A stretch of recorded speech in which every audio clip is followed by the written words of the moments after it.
तर आज आपण अगदी सॉफ्ट जाळीदार स्पॉन्जी खमंग ढोकळा कसा बनवायचा ते बघणार आहोत. अगदी 20 मिनिटात कुकरमध्ये हा तयार होतो. परफेक्ट मेजरमेंट असल्यामुळे तुम्ही पहिल्यांदा जरी बनवला तर परफेक्टच तयार होईल. त्यासाठी आधी ना आपण एका कुकरच्या भांड्याला अर्धा चमचा तेल लावून घ्यायचं आहे. यामध्ये आपण ढोकळा वाफवून घेणार आहोत. त्यानंतर मिक्सरच्या मीडियम साईजच्या भांड्यामध्ये 1.5 कप बेसन दाबून भरून घ्यायचं आहे.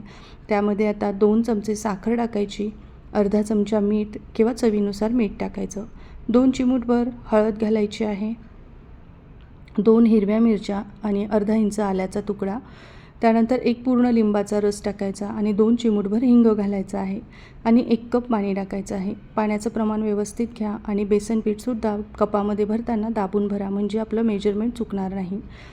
आता हे मिश्रण मिक्सरवर फिरवलं की यामध्ये 2 मोठे चमचे आपल्याला तेल टाकून घ्यायचं आहे आणि चांगलं फेटायचं आहे.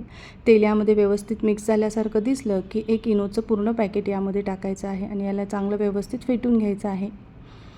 फेटल्यानंतर तुम्ही बघू शकता असं फ्लफी आणि दुप्पटचं आपलं हे मिश्रण तयार झालं आहे.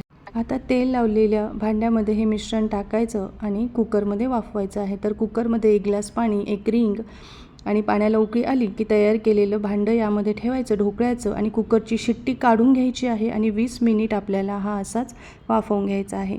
आता तडक्यासाठी 2 छोटे चमचे तेल घ्यायचं. यामध्ये अर्धा चमचा मोहरी, 3 हिरव्या मिरच्या कट करून टाकायच्या आहे, चिमूटभर हिंग घालायचा आहे आणि काही कढीपत्त्याची पानं टाकायची. अगदी खमंग असा हा तडका आपल्याला तयार करायचा आणि थोडीशी तडक्यामध्ये कोथिंबीरसुद्धा टाकायची आहे आणि अर्धा कप मी यामध्ये किंवा पाऊण कप इतकं पाणी टाकलेलं आहे, 2 चमचे साखर आणि याला एक उकळी आणून घ्यायची आहे आणि गॅसची फ्लेम बंद करायची.